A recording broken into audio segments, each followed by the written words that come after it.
नेता, मोक्ष मार्ग के प्रतिपादक चरण तीर्थंकर श्रीमन भगवान महावीर स्वामी के चरणों में कोटि कोटि वंदन करते हुए एक भाव अवतारी चर्चा चक्रवर्ती विष्णु प्रतिज्ञाधारी अखंड बालक ब्रह्मचारी आचार्य सम्राट पूज्य श्री जयमिति महाराज के चरणों में कोटि कोटि वंदन करते हुए उन्हीं के 11वें पट्टेदार आचार्य सम्राट पूज्य श्री सुखचंद्र जी महाराज के चरणों में कोटि कोटि वंदन। जय गच्छाधिपति व्याख्यान शास्त्री उग्र बिहारी वचन सिद्ध साधक 12वें पट्टेदार आचार्य प्रवशी पार्षद जी महाराज घोर तपस्वी उपाध्याय प्रवशी गुणचंद्र जी महाराज मेरे नंदास्ता के आयाम मम जीवन उद्धारक परम पूज्य गुरुदेव डॉक्टर श्री पदम चंद्र जी महाराज के चरणों में कोटि कोटि वंदन करते हुए सभी गुरु भगवतों के चरणों में वंदन करते हैं। गुरुदेव जी की आज्ञा से आज हम रूपी और रूपी का टुकड़ा करेंगे। इसका वर्णन भगवती सूत्र के 12वें शतक और 5वें देशक में आता है। तो हम आज तक जितने भी पदार्थ देखते हैं वो सारे के सारे जो भी है पदार्थ वो सारे पुद्गल हैं। जो पुद्गल दिखाई देते हैं, जो भी चीजें दिखाई देती है वो सारे पुद्गल हैं। लेकिन कुछ ऐसे भी पुद्गल है, कुछ ऐसे भी पदार्थ है जो हमारे आंखों को दिखाई नहीं देते। तो इस रूपी और रूपी के खोपड़े में हमको पता चलता है कि कौन सी पदार्थ दिखाई देते हैं, कौन से पदार्थ दिखाई नहीं देते हैं, और अगर दिखाई देते हैं तो उसके पीछे क्या कारण है, और जो नहीं दिखाई देते हैं उसके पीछे क्या कारण है। और कुछ ऐसी चीजें हैं जो अरूपी है, यानी दिखाई किसी को भी नहीं देता। कुछ चीजें हमको दिखाई देते हैं रूपी में, और कुछ चीजें हमारी आंखों को नहीं दिखाई देता है लेकिन केवल ज्ञानी को दिखाई देता है। और कुछ चीजें ऐसी हैं जो किसी को भी नहीं दिखाई देता है, जो अरूपी है। तो आज हम रूपी अरूपी के टुकड़े के माध्यम से हम पुद्गलों के बारे में बात करेंगे, मैटर के बारे में समझेंगे। साइंस के अंदर हम शब्द सुनते हैं सब्सटेंस, मैटर, जिसमें हम एटम्स, पार्टिकल्स, मॉलिक्यूल्स, कंपाउंड्स, इन सब के बारे में हम साइंस के अंदर पढ़ते हैं, चर्चा करते हैं। लेकिन जैन आगमों के अंदर, भगवती सूत्र के अंदर, रूपी और रूपी के अंदर प्रदेश परमाणु पुद्गलों के बारे में भी वर्णन आया है। तो हम जानेंगे कि रूपी किसे कहना। अब रूपी पुद्गल वो होते हैं जिसके अंदर वर्ण, गंध, रस और स्पर्श हो। 5 इंद्रियों के जो विषय होते हैं ना, तो वो इंद्रियों के जो विषय होते हैं वो अवेलेबल जिन जिन पुद्गलों में होते हैं, जिनके द्वारा इंद्रियों के द्वारा ग्रहण किया जा सके, वो सब क्या बोल सकते हैं, रूपी। तो यहाँ पर 5 इंद्रियों के 23 विषय, 240 विकार, 12वां बोल जो 25 बोल में है उसके अंदर आता है। वर्ण कितने प्रकार के हैं, 5, काला, नीला, लाल, पीला और सफेद, जो प्राइमरी कलर्स हैं। ये 5 वर्ण है। तो किसी भी पदार्थ को, पुद्गल को, किसी भी वस्तु को आप देखोगे तो प्राइमरीली ये 5 कलर्स होंगे। अगर इसको इंग्लिश में लिखना है तो इंग्लिश में भी आप जान सकते हैं, जैसे black, Neela, blue, red, yellow and white. तो ये सारे प्राइमरी कलर्स हैं। इनके ही मिक्सचर से दूसरे कलर्स प्रोड्यूस होते हैं, सही है ना। तो ये प्राइमरी कलर्स वर्ण के अंदर आ जाएंगे, 5 वर्ण। उसके बाद गंध कितने प्रकार के, 2। एक सुरभि गंध भी बोल सकते हैं या सुगंध भी बोल सकते हैं, और दुर्भिगंध भी बोल सकते हैं, दुर्गंध भी बोल सकते हैं। तो इंग्लिश में अगर समझना चाहे तो स्मेल यानी दुर्गंध और फ्रेग्रेंस यानी सुगंध। तीसरा है रस। रस कितने प्रकार के हैं, 5 रस कौन कौन से हैं, तीखा,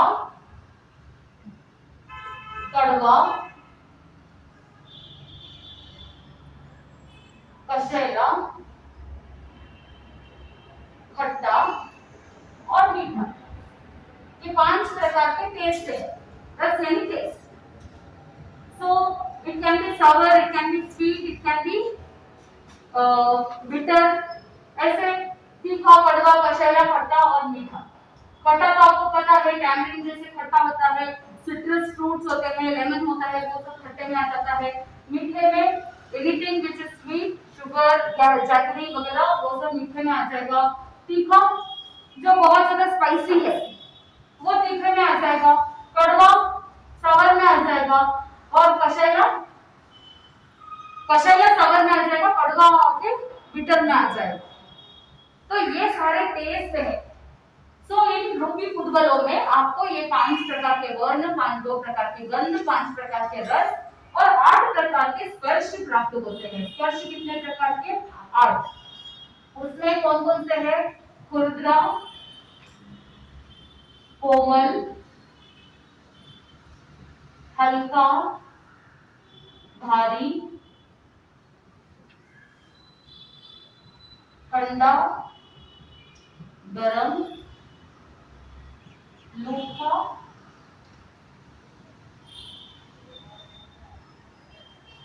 चिकना।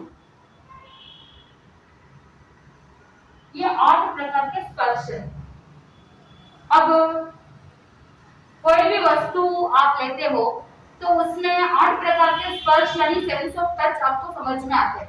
खुरदरा है मतलब थोड़ा सा रफ है, कोमल यानी सॉफ्ट, फिर हल्का यानी लाइट, भारी यानी हैवी, ठंडा कोल्ड, गरम हॉट, लूखा यानी क्या बोल सकते हैं लूखे को ड्राई, और चिकना यानी मॉइस्ट टाइप, स्लाइम मॉइस्ट उस तरह का।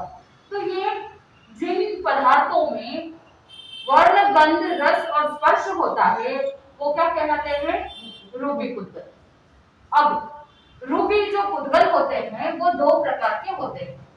और अरूपी किसे कहना? जिसमें वर्ण नहीं, गंध नहीं, रस नहीं, स्पर्श नहीं, वो क्या कहलाता है? अरूपी। अरूपी के अंदर वर्ण, गंध, रस, स्पर्श नहीं होते हैं। जिनके अंदर वर्ण, गंध, रस, स्पर्श होता है उनको हम देख सकते हैं, वो हमें दिखाई देता है।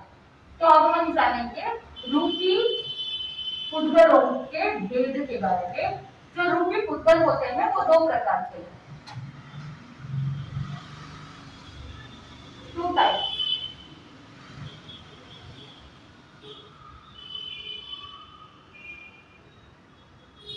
सबसे पहला है चौफरसी और दूसरा है अठफरसी। अब ये जो चौफरसी है इसे चौस्पर्शी भी कहते हैं और अठफरसी को अठस्पर्शी भी कहते हैं। ठीक है, ये चौस्पर्शी और अठस्पर्शी को समझने से पहले मैं चाहती हूँ कि आप एक बात और समझ लें। कोई भी एक प्रदेश होता है या एक परमाणु होता है, तो एक प्रदेश या परमाणु में 2 ही स्पर्श, 2 ही प्रदेश होते हैं। इसी फिर भी इन्हें क्या कहते हैं? चौस्पर्शी कहते हैं। 2 ही है फिर भी चौस्पर्शी कहते हैं। क्यों? क्योंकि कोई भी प्रदेश या पुद्गल होता है तो उसमें चौफरसी में 4 प्रकार के स्पर्श पाए जाते हैं। हमने 8 प्रकार के स्पर्श देखे हैं, लेकिन चौफरसी में सिर्फ शीत, उष्ण, रुक्ष, स्निग्ध, ये आधुनिक भाषा है। अगर हम रेगुलर भाषा में देखें तो ठंडा, गरम, लूखा, चिकना। अब आप नोटिस करेंगे तो ये ना दोनों एक दूसरे के ऑपोजिट्स हैं। जहां पर ठंडा होगा वहां पर गर्म होगा क्या? नहीं होगा। जहां पर लूखा है वहां चिकना होगा क्या? नहीं होगा। तो आइदर ऑफ द 2 कॉम्बिनेशंस, शीत रुक्ष या शीत स्निग्ध हो सकता है, या उष्ण रुक्ष उष्ण स्निग्ध भी हो सकता है। आइदर ऑफ द कॉम्बिनेशंस हो सकते हैं। इसीलिए आइदर ऑफ द 2 कोई 2 ही स्पर्श होंगे, लेकिन फिर भी इन 4 में से कोई 2 होंगे, इसीलिए इनको क्या कहा? चौस्पर्शिका। तो भगवान ने बताया कि एक प्रदेश में भी कितने स्पर्श होंगे? 2 ही स्पर्श होंगे। ठीक वैसे ही द्विप्रदेश यानी 2 प्रदेश से लेकर के असंख्यात प्रदेशी जो उद्गल होते हैं, क्योंकि अब जैसे उद्गलास्थि इकाई के अंदर उद्गल के बारे में हम जब जानते हैं 25 गोल के अंदर, उद्गल के अंदर क्या होता है, ऐसे बहुत सारे पार्टिकल्स होते हैं, करेक्ट। तो अगर हम इन सभी पार्टिकल्स को देखते हैं तो इस पूरे पार्टिकल्स को हम क्या कह सकते हैं, स्कंद। फिर इसमें से कुछ पार्ट निकाल दिया, एक सेगमेंट निकाल दिया, तो उसे क्या कह दिया, स्कंद का देश। फिर इसमें से कुछ एक ही पार्टिकल निकाला, तो वो क्या कहलाता है, स्कंद का प्रदेश। और सिर्फ एक सिंगल पार्टिकल जो बाहर आउट हो गया है वो परमाणु। सही है ना। तो यहाँ पर एक स्कंद जो होता है, ये एक स्कंद ही असंख्यात प्रदेशी हो सकता है या अनंत प्रदेशी भी हो सकता है।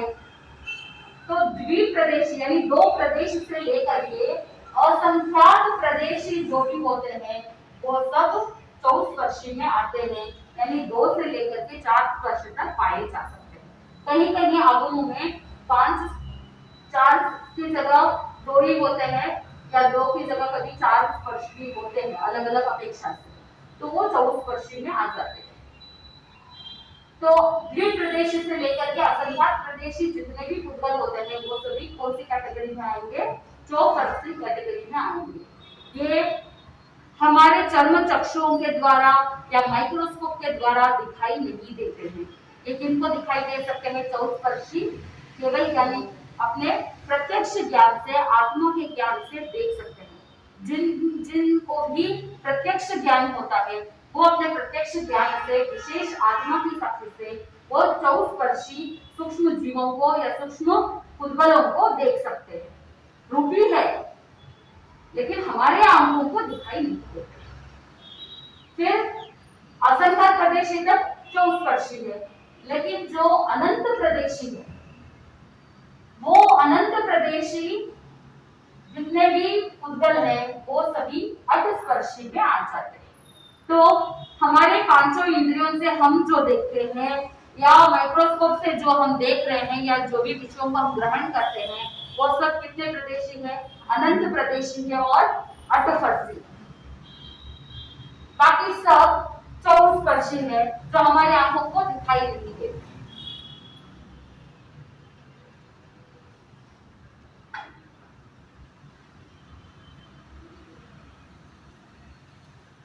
तो यहाँ पर चौस्पर्शी में क्या क्या अवेलेबल हो सकता है, फिर ऐसे देखा जाए तो वर्ण कितने रहेंगे, 5, गंध 2, रस 5, लेकिन स्पर्श कितने हैं, 4।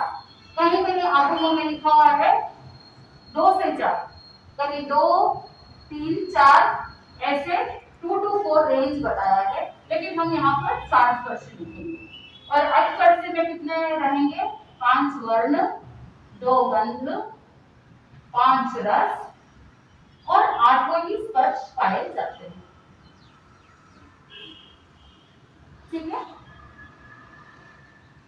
तो अब हम जानेंगे कि ये चौस्पर्शी और अटस्पर्शी के टोटल भेद कितने हैं, कौन कौन चौस्पर्शी में आता है, कौन कौन अटस्पर्शी में आते हैं, वो आज हम जानेंगे। तो सबसे पहले चौस्पर्शी के टोटल भेद है 30। चौस्पर्शी के टोटल भेद 30 है और अटस्पर्शी के 15 भेद।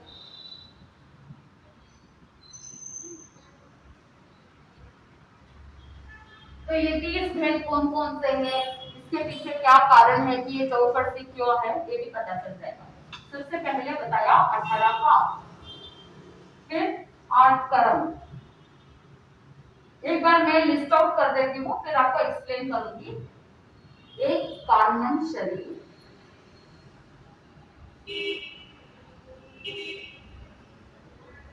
2 योग मन और वचन,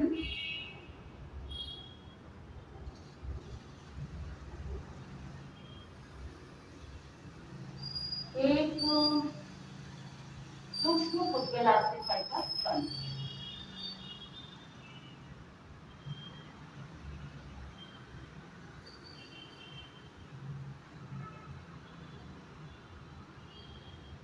पुद्गल जो होते हैं दो प्रकार के होते हैं, सूक्ष्म और बादल। तो जो सूक्ष्म होते हैं वो 24% होते हैं, क्योंकि उनके अंदर काफी सारे असंख्यात प्रदेशी होते हैं, वो अनंत प्रदेशी नहीं होते, इसीलिए वो क्या हो जाएंगे 24%। और ये जो 18 पाप है, ये 18 पाप जो है इनके जो पुद्गल है, क्योंकि ये 18 पाप 8 कर्म ये सब कर्म के दलित कर्म के पुद्गल है, और कर्म के पुद्गलों के अंदर 22 स्पर्श होते हैं, इसीलिए उनको 100% में मिलेगा। एक कारण शरीर कर्मों का समूह है, तो ये भी सूक्ष्म शरीर होता है, और सूक्ष्म क्या है, सूक्ष्म शरीर जो भी होगा वो हमारे आंखों को दिखाई नहीं देता है, तो वो 100%। फिर दो योग मन और वचन, ये भी ऑफकोर्स सूक्ष्म की ओर ही जाते हैं, तो ये भी 100% में आता है। ये सब हम नहीं देख पाते हैं, इसीलिए इनको 100% में देखते हैं।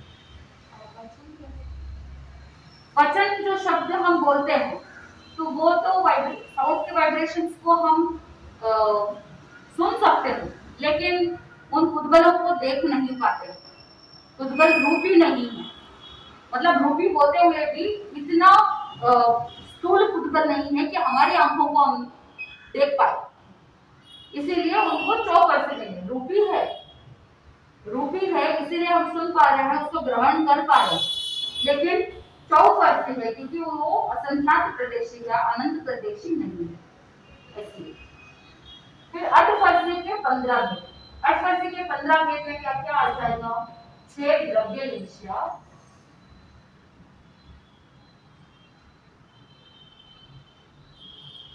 5 शरीर में से 4 शरीर। इन 4 शरीर में कौन कौन सा आ जाएंगे, औदारिक, वैक्रिय, आहार और तेजस। फिर एक घनोदधि,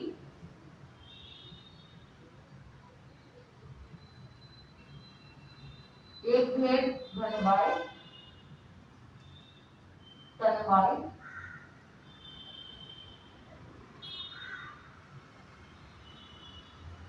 एक काय योग और एक भेद है गादर पुद्गलास्थि का स्कंद।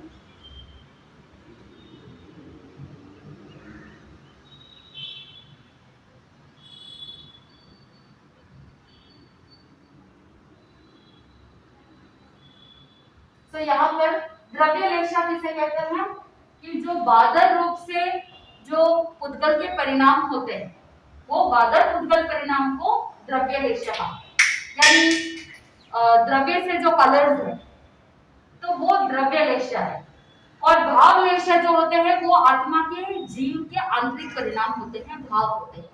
तो द्रव्य लेशा अटस्पर्शी होते हुए भी हमारे आंखों को दिखाई नहीं देते, है ना। लेशा को हम देख सकते हैं क्या, नहीं देख सकते, इसके पीछे क्या कारण है, अटस्पर्शी होते हुए भी नहीं देख पाते हैं। ये जो द्रव्य लेशा है ये मन, वचन और काया से ग्रहण किए जाते हैं, करेक्ट है ना, क्योंकि ये बादल पुद्गल परिणाम है, तो ये मन, वचन, काया से ग्रहण किए जाते हैं। एग्जाम्पल, अगर कोई पानी के घड़े में एक पतासा डाल दे, तो पूरे एक घड़े पानी के अंदर सिर्फ एक पतासा डाला है, तो क्या वो पतासे का टेस्ट उनको फील होगा, नहीं होगा। ठीक वैसे ही हमारा जो ये औदारिक शरीर है, इसके अंदर बहुत मात्रा में पुद्गल है, तो इतने सारे पुद्गलों के बीच में द्रव्य लेशा के जो पुद्गल है वो क्या है, बहुत कम है, इसीलिए वो आंखों को दिखाई नहीं देते है। तो अटस्पर्शी दिखाई देने चाहिए, लेकिन दिखाई नहीं देते हैं क्योंकि उनकी मात्रा क्या है, कम है कंपेयर टू औदारिक शरीर। लेकिन उसे देखा जा सकता है, किस तरह से, कि उनको देखने के लिए उनका एक आकार होता है द्रव्य लेशा का, और उस आकार को ऑरा मशीन्स के द्वारा हम देख सकते हैं, कैच कर सकते हैं, जिसे ऑरा भी कह सकते हैं, आभा मंडल। तो उनको कैमराज या पर्यटन फोटोग्राफी के माध्यम से अपने ऑरा मशीन से द्रव्य लेशक के जो आकार है उनको हम देख सकते हैं। ठीक है, फिर 4 शरीर, औदारिक शरीर, बैक्टीरियल शरीर, आहारक शरीर और तेजस शरीर। ये 25 बोल में वर्णित है, 7वें बोले शरीर 5। तो अगर इस पर और डिटेल से जानकारी प्राप्त करना है तो हमारे YouTube चैनल के अंदर 25 बोल के 10 बोल डाले हुए हैं, तो 7वें बोल को अगर ध्यान से सुनेंगे देखेंगे तो ये डिटेल्स बहुत अच्छे से 5 शरीर के बारे में पता चल जाएगा। तो ये सब स्थूल शरीर है। तो तेजस शरीर भी अतस्पर्शी है, दिखाई दे सकता है, लेकिन वो थोड़ा सा हमारी आंखों को नहीं दिखाई देता, केवल ज्ञानी की आंखों को दिखाई दे सकता है। 4 शरीर, और उसके बाद क्या है, एक घनोदधि। घनोदधि यानी परसों हमने खोपड़े के अंदर देखा था, घनोदधि मतलब डेंस वाटर, ठीक, मोटा पानी, तो वो तो दिखाई देता ही है। फिर घनवा यानी डेंस एयर, हवा भी डेंस एयर है, थिक एयर है, हम फील कर सकते हैं। सिर्फ देखना ही ऐसा स्पर्श नहीं है, आप फील भी तो कर सकते हैं, टच, सेंस ऑफ टच भी फील होता है। तो डेंस एयर, तनवा यानी थिन एयर, ये सब हमें फील होता है, हमें महसूस होता है। एक काय योग, बॉडी, तो योग में मन और वचन चौस्पर्शी में आ जाता है और काय योग अतस्पर्शी में आ जाता है। और लास्ट में एक बादल उद्गलास्तिकाय का स्कंद। तो बादल उद्गलास्तिकाय का स्कंद जो बादल है यानी अनंत प्रदेशी हो सकता है, इसीलिए वो अतस्पर्शी में लिया गया है। ठीक है, तो चौपर्शी के 30 हुए और अतस्पर्शी के 15 हुए। क्लियर है ना? तो ये रूपी पुद्गलों के बारे में पढ़ना है। अब हम जानेंगे अरूपी के अंदर क्या क्या है। अरूपी यानी जिसमें वर्ण नहीं, गंध नहीं, रस नहीं और स्पर्श भी नहीं है, जो हमें दिखाई नहीं देते हैं, जो अमूर्त है, जिसका कोई फॉर्म नहीं है, फॉर्मलेस। तो रूपी अरूपी के अंदर अरूपी के 61 भेद। पहले भेद को लिस्ट आउट करेंगे। सबसे पहला है अधरा पाप की विरति। विरति का मतलब होता है त्याग।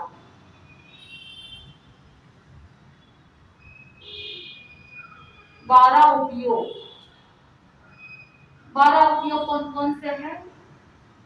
25 बोल के अंदर हम देखते हैं 12 उपयोग, 5 ज्ञान, 3 अज्ञान और 4 दर्शन। 5 ज्ञान कौन कौन से? मति ज्ञान, श्रुति ज्ञान, अवधि ज्ञान, अनापर्य ज्ञान और केवल ज्ञान। 3 अज्ञान, मति ज्ञान, शुद्ध अज्ञान और विभव ज्ञान। 4 दर्शन, चक्षु दर्शन, अचक्षु दर्शन, अवधि दर्शन और केवल दर्शन। ये 12 उपयोग। उसके बाद आता है 6 भावलेश।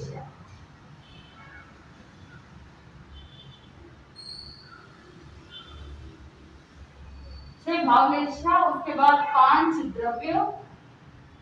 शत द्रव्य में से उद्गलास्तिकाय का हमने किसमें ले लिया? रूपी में ले लिया। तो बाकी के 5 द्रव्य कौन कौन से हैं? धर्मास्तिकाय, अधर्मास्तिकाय,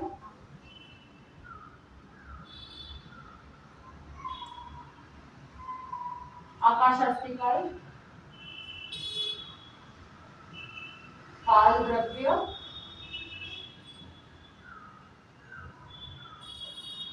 और जीवास्तिकाय। ये सब क्या है? अरूपी। 5 द्रव्य, उसके बाद 5 शक्ति। 5 शक्ति कौन कौन सी? उत्थान, कर्म, बल, वीर्य। एक एक के डिटेल हम देखेंगे। पुरुषाकार, पराक्रम।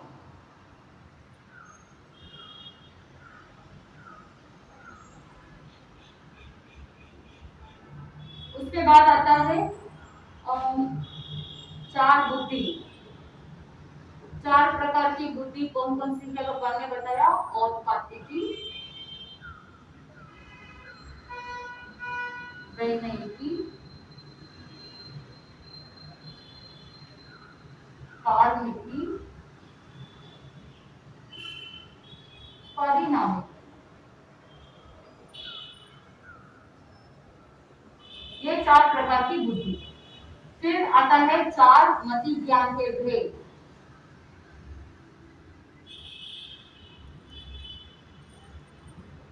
अवग्रह, तत्काल सूत्र के अंदर आता है ना, अवग्रह, इंद्र, अवाय, धारणा, मति ज्ञान के 4 भेद।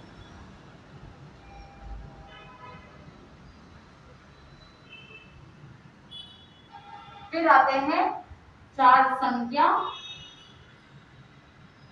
एंड 3 दृष्टि। टोटल 61। अब हम एक जानेंगे इनको और रूपी में क्यों दिया।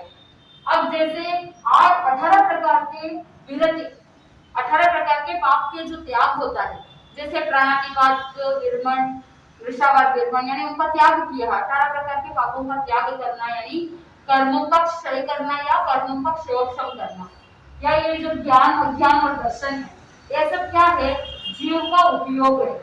तो जीव का जो उपयोग गुण होता है वो तो अमूर्त होता है। जीव का उपयोग अमूर्त होता है। अमूर्त यानी अरूपी, करेक्ट है ना। तो इसीलिए ये 18 प्रकार की विरति या 12 उपयोग, ये सब इसमें ले लिया और रूपी में ले लिया, क्योंकि ये सब क्या है, जीव का उपयोग है। जीव के उपयोग गुण जो होता है वो अमूर्त होता है, उसका कोई मूर्त नहीं, रूप नहीं, इसीलिए वो अरूपी। अब ये जो भावलेशा है, भावलेशा का मतलब क्या है कि ये जीव के आंतरिक परिणाम है।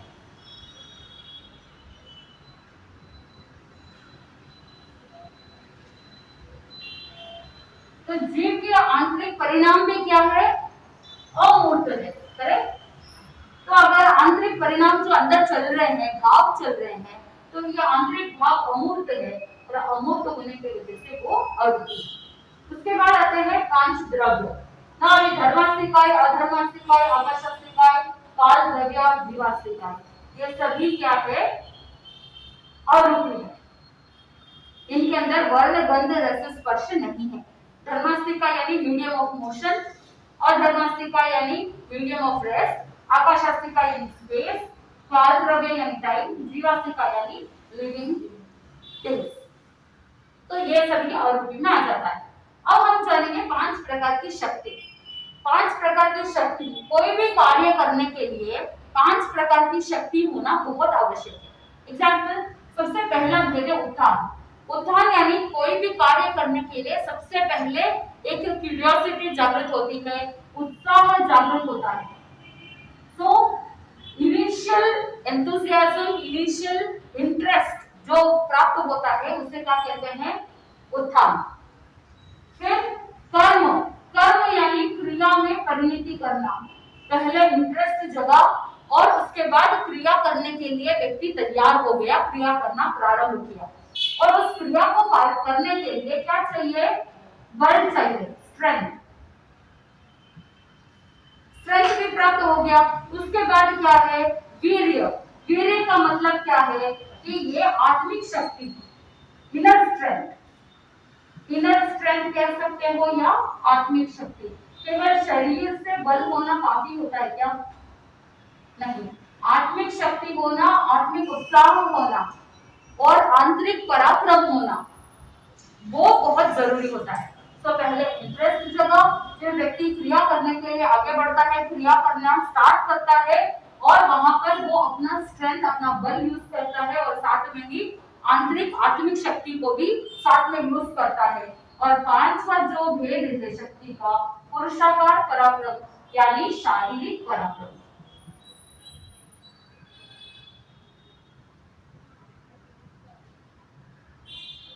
तो शारीरिक पराक्रम को यूज करके एक क्रिया को संपन्न करता है। तो कोई भी कार्य को संपन्न करने के लिए क्या चाहिए, 5 प्रकार की शक्ति चाहिए, जिसमें सबसे पहले इंटरेस्ट जगा, क्रिया करने के लिए व्यक्ति तैयार हो गया, अपने बल को यूज करता है, अपने स्ट्रेंथ को यूज करता है, फिर आत्मिक शक्ति को यूज करता है, फिर शारीरिक पराक्रम से उस क्रिया को संपन्न करता है। तो ये 5 प्रकार की शक्ति। उसके बाद आता है आरूपी के अंदर 4 प्रकार की बुद्धि। तो अब जो बुद्धि है वो आज की तारीख में साइंस के हिसाब से देखा जाए तो बुद्धि को क्या कहते हैं लोग कि इंटेलिजेंस कह देते हैं कि व्यक्ति की बुद्धि कितनी अच्छी है, आईक्यू कितना है, इंटेलिजेंट क्वेश्चन काउंट करते हैं। तो यहाँ पर 4 प्रकार की बुद्धि बताई है। अगर आप अपने इंटेलिजेंस को डेवलप करते हैं तो किस किस तरह से इंटेलिजेंस डेवलप हो सकता है, किन लोगों को किस प्रकार की बुद्धि होती है। सबसे पहले प्रकार की बुद्धि है औत्पातिकी।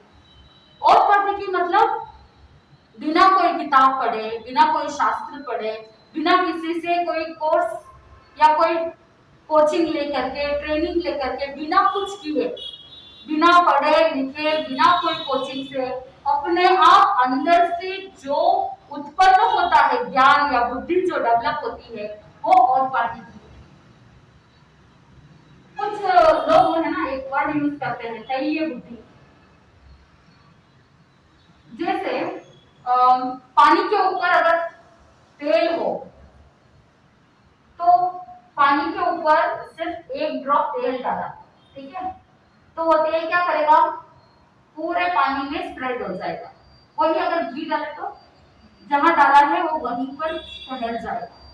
तो इसीलिए ज्ञानीजन कहते हैं बुद्धि कैसी होनी चाहिए, तैलीय बुद्धि। यानी अगर आपको थोड़ा सा ही सिखाया है लेकिन आपके अंदर कैपेसिटी क्या होनी चाहिए, उसका विस्तार हो, डेवलपमेंट इतना अच्छा हो कि इतना सा ज्ञान सीख करके भी आपने अपने भीतर उस ज्ञान को और ज्यादा डेवलप कर लिया। तो औत्पातिकी बुद्धि के अंदर क्या होता है कि अंदर से उत्पन्न होना, बिना कोई शास्त्र पढ़े, बिना किसी गुरु के उपदेश सुने ही भीतर से प्रश्नों के उत्तर जो प्राप्त होते हैं ना, वो क्या कौन सी बुद्धि है, औत्पातिकी। ऐसा इंटेलिजेंस आगमों के अंदर अगर हम धर्म कथा में देखते हैं तो अभय कुमार को ऐसी औत्पातिकी बुद्धि थी। राजा श्रेय ने अनेक प्रकार के ऐसे टेढ़ी मेढ़ी पहेलियां या विशेष तरह के प्रश्न पूछते थे जैसे कोई उत्तर नहीं दे पाते थे, लेकिन अभय कुमार उन प्रश्नों का इजीली जवाब ढूंढ लेता था। तो वो औत्पातिकी बुद्धि।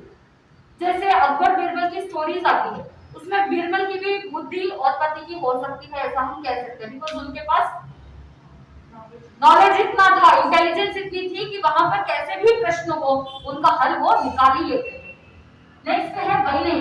वैनयी यानी गुरु का विनय करते करते जो ज्ञान की प्राप्ति होती है, बुद्धि की प्राप्ति होती है, वो वैनयी जो विनय से प्राप्त होता है। उसके बाद है कार्मिकी। कार्मिकी मतलब कर्म करते करते, मेहनत करते करते जो ज्ञान बुद्धि की प्राप्ति होती है। जैसे व्यक्ति अभ्यास करता है, स्कूल के अंदर भी क्या होता है, टीचर्स पढ़ाते हैं लेकिन बच्चे अभ्यास कर करके उसको अपने अंदर उस नॉलेज को बिठा देते हैं। तो वो कौन सी बुद्धि है, कार्मिकी बुद्धि। अभ्यास करते करते, कर्म करते करते ज्ञान की प्राप्ति होना। फॉर एग्जाम्पल कोई एक लेबर है तो वो लेबर घर के कंस्ट्रक्शन का काम करते करते करते करते क्या हो जाएगा, उसको इतना अभ्यास हो जाएगा कि वो वहां पर उस कार्य में एक्सपर्टाइज प्राप्त कर लेता है। ठीक वैसे ही कर्म करते करते जो बुद्धि डेवलप होती है वो कार्मिकी कहलाती है। फिर है पारिणामिकी। पारिणामिक यानी परिणाम के द्वारा। अब फॉर एग्जाम्पल किसी को बहुत लंबे समय से वो कार्य कर रहे हैं, यह संसार का अनुभव है, जैसे जैसे आपकी एज बढ़ती है वैसे वैसे आपका क्या बढ़ेगा, एक्सपीरियंस बढ़ेगा, करेक्ट है ना। जैसे जैसे आपका एज बढ़ेगा वैसे वैसे आपका एक्सपीरियंस बढ़ेगा और अपने अनुभवों से, अपने एक्सपीरियंस के द्वारा जो बुद्धि आपको प्राप्त होती है वो पारिणामिक। अब जैसे कोई बहुत बूढ़े लोग हैं, वयोवृद्ध है, एज है, जिनको संसार का बहुत अच्छा अनुभव है, उनकी बुद्धि कैसी होती है, उन्होंने कोई किताबें नहीं पढ़ी लेकिन उनको संसार का अनुभव है, उनके पास अपना एज एक्सपीरियंस है। तो ऐसे अनुभव के द्वारा, परिणाम के द्वारा जो बुद्धि की प्राप्ति होती है वो है परिणाम। तो 4 प्रकार प्रकार की बुद्धि है, औत्पाती की, वैनयी की, पारमिक की और पारिणामिक। अब नेक्स्ट आता है चार मति ज्ञान के भेद। उसमें सबसे पहला भेद है अवग्रह। अवग्रह का मतलब है सबसे पहले जीव के भीतर एक आभास होना। सबसे पहले कोई भी चीज को हम देखते हैं तो पहले क्या होता है, आभास होता है कि वहां पर कोई वस्तु पड़ी है। तो उदाहरण के लिए जैसे आप घर में बैठे हैं और लाइटें चली गई है, पावर कट हो गया है, तो आपको कुछ ऐसा लगा कि कुछ लटक रहा है। तो रात के अंधेरे में आपको पता नहीं है कि वो, आपको बस ये आभास हुआ है कि वहां पर कुछ है, आभास हुआ है। अब आपको पता नहीं है कि वो सांप है या रस्सी है, आपको पता नहीं, आपको सिर्फ आभास हुआ कि वहां पर कुछ है। तो वो क्या है, अवग्रह। फिर बाद में अवग्रह से जो ज्ञान प्राप्त हुआ, जो आभास हुआ, उसके बाद आप उसे और रिकन्फर्म करते हैं, आप कोशिश करते हैं, आपको संशय होता है, आपको डाउट होता है कि आखिर वहां पर कोई चीज है तो वो क्या है। आपको डाउट होता है क्या वो रस्सी है या सांप है, आपको वो संशय हुआ, डाउट हुआ, वो क्या है, इहा। और उसके बाद इहा के द्वारा जो ज्ञान प्राप्त हुआ है, उसके बाद आपने क्या किया, आप नजदीक जाकर के देखते हैं, अंधेरा ही है लेकिन फिर भी आप देखते हैं कि वहां पर हलन चलन हो रहा है या नहीं हो रहा है। आप हिम्मत करके टच करके देखते हैं कि सॉफ्ट है या हार्ड है, रस्सी होगी तो हार्ड होगी, सांप होगा तो हलन चलन करेगा, स्पर्श से वो आवाज करेगा या भाग जाएगा या डसेगा, कुछ भी करेगा। तो वहां पर आपने क्या किया, जो संशय हुआ था उस डाउट को क्लियर करने के लिए आपने यहाँ के द्वारा जो ज्ञान प्राप्त किया था उसको आपने निश्चय किया, आपने कंफर्म किया। यहाँ पर डाउट था, आपने यहाँ पर अवाई के अंदर कंफर्म किया कि नहीं ये सांप नहीं है, ये तो रस्सी है, क्योंकि ये हिलती नहीं है, गिरती नहीं है, ये हार्ड है और सांप के जैसे सॉफ्ट नहीं है, उसका शरीर तो अलग ढंग का होता है। आपने टच करके या आपने फील करके उसे कंफर्म कर दिया। अब कंफर्म कर दिया कि इस तरह की कोई वस्तु होती है तो वो क्या होगी, वो रस्सी होगी। आपके मन में वो बात बैठ गई। अब हवाई के द्वारा जो ज्ञान प्राप्त हुआ वो आपके स्मृति पटल पर अंकित हो गई और दृढ़ निश्चय हो गया। तो ऐसा जो सुदृढ़ ज्ञान हो गया है उसे क्या कहते हैं, धारणा। तो ज्ञान सुदृढ़ होना क्या कहलाता है, धारणा। अगली बार जब आप ऐसा कोई वस्तु देखेंगे तो आपके अंदर वो धारणा हो गई है, दिमाग में फीड हो गया है कि वो क्या हो सकती है, रस्सी हो सकती है। उदाहरण के लिए एक वो अंधे व्यक्तियों का उदाहरण आता है जो हाथी को टच करते हैं। तो एक 5 अंधे व्यक्ति होते हैं, तो किसी ने कान को स्पर्श किया तो वो क्या कहेंगे कि हाथी कैसा है, हाथी पंखे के जैसा है, क्योंकि उसने क्या स्पर्श किया था, सिर्फ कान स्पर्श किए थे। अगर किसी ने सूंड को टच किया है तो वो क्या कहेगा, अनेकांतवाद के बारे में जब वर्णन आता है तो उस समय इस एग्जाम्पल को लिया जाता है। लेकिन अल्टीमेट ट्रुथ क्या है कि सभी को मिला करके जो आंसर अवेलेबल होता है कि उसका स्पर्श कैसा है, उसका फील कैसा है, सिर्फ एक वस्तु को, एक चीज के एक पार्ट को देख करके हम निश्चय में नहीं आ सकते हैं कि यह वस्तु यही है। तो पहले क्या होता है, आभास होता है, क्यूरियोसिटी जगती है कि वहां कुछ है, फिर वहां डाउट आता है, संशय होता है कि वो वस्तु क्या है, रस्सी है या सांप है।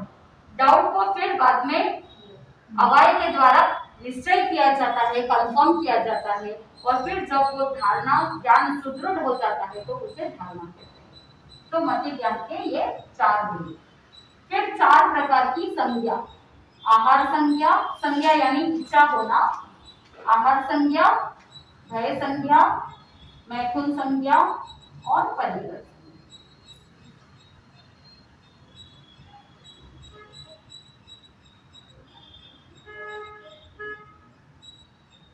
आहार करने की इच्छा होना आहार संज्ञा।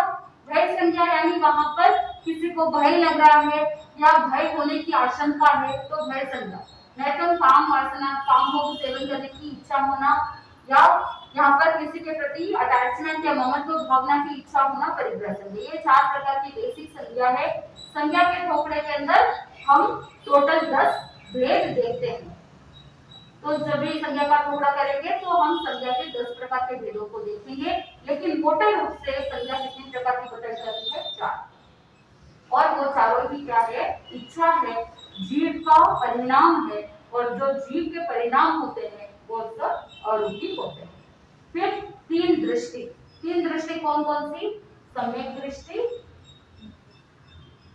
मिथ्या दृष्टि और मिश्र दृष्टि।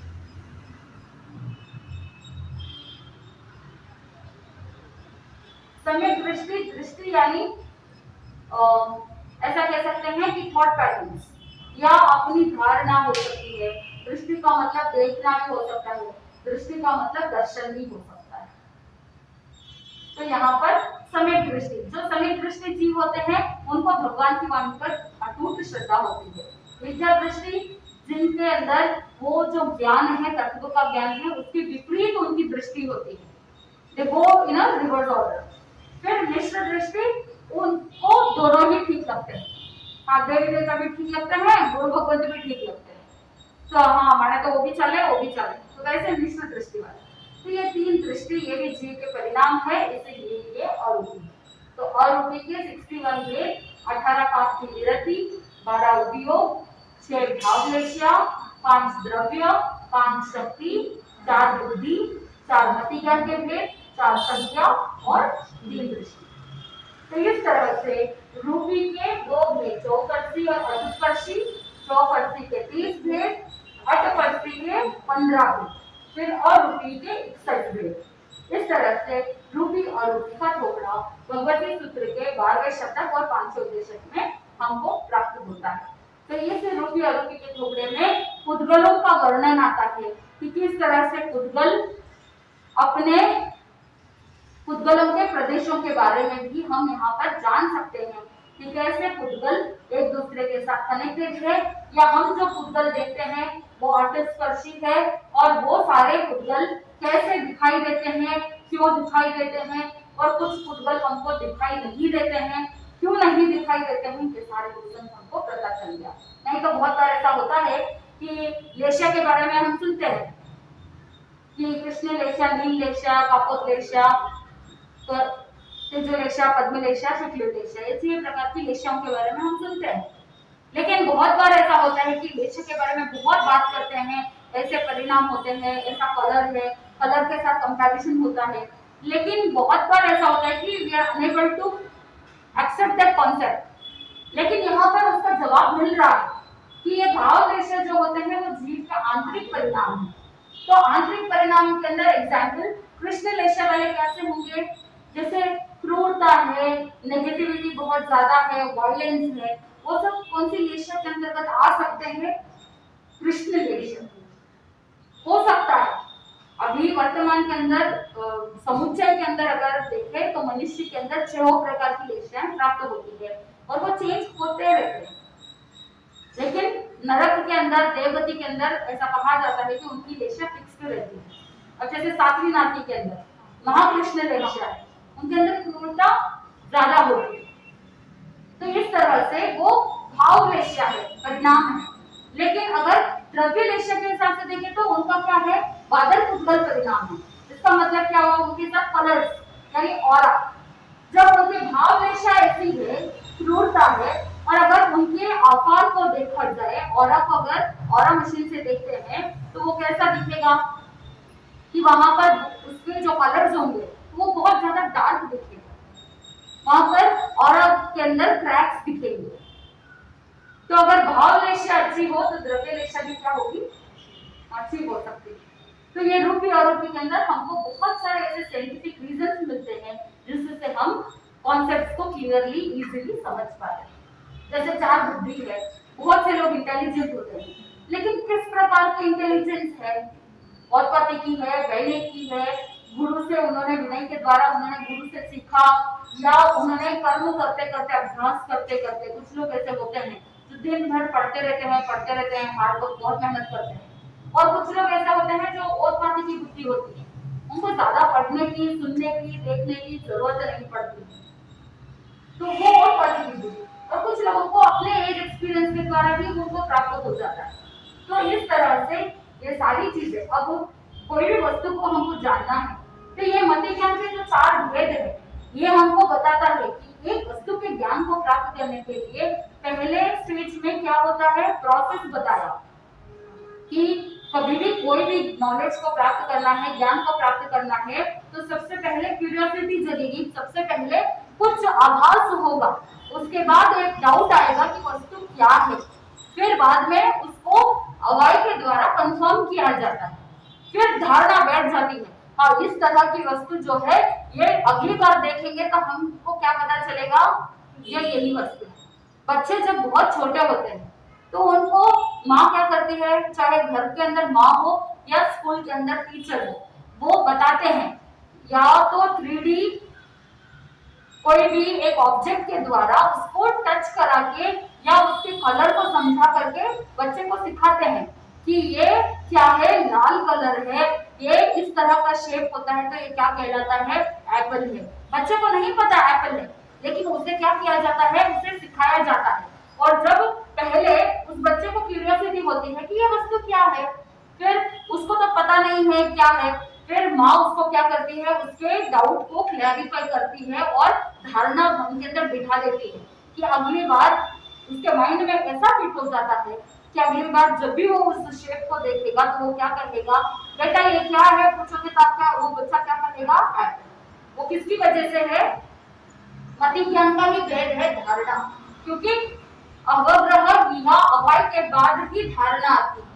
तो बच्चे के अंदर क्यूरियोसिटी जगी, बच्चे ने देखा लेकिन उसको कोई जवाब नहीं मिला क्योंकि वो बोल नहीं पा रहा है। जब बच्चा बड़ा हो जाता है उसके बाद माँ के पास जाता है, पूछता है, या स्कूल के अंदर बच्चे को टीचर सिखाती है। बहुत बार बच्चे कलर्स भी नहीं पहचान पाते हैं बचपन में। साइंस भी ये प्रूव कर चुका है कि बचपन में बच्चे उनके आंखों के अंदर कलर्स आइडेंटिफिकेशन नहीं होता है, तो उस समय बच्चों को सिखाया जाता है कि this is red colour, this is yellow colour, this is pink colour.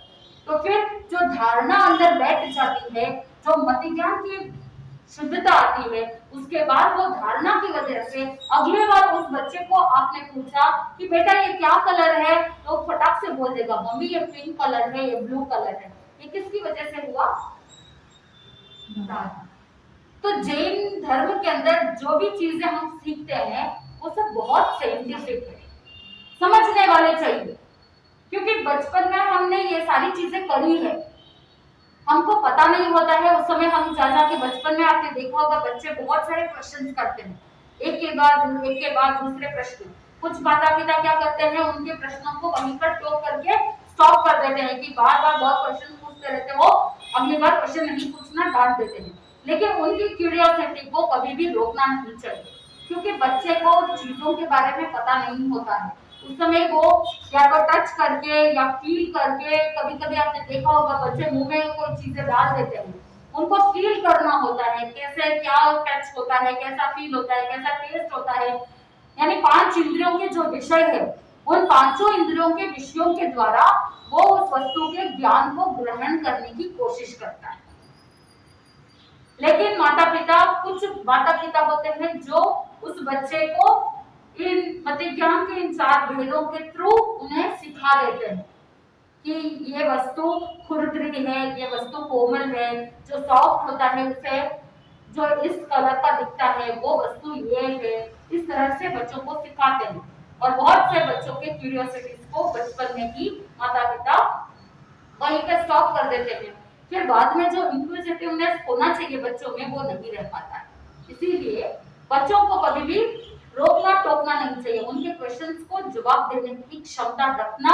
और अगर माता पिता के अंदर ऐसी क्षमता नहीं है कि वो अपने बच्चों के सवाल के जवाब दे सके, तो क्या करना चाहिए, उनको स्वयं को भी रिसर्च करना चाहिए और उन क्वेश्चंस के जवाबों को ढूंढना चाहिए, ताकि उनका मति ज्ञान भी विशुद्ध हो सके।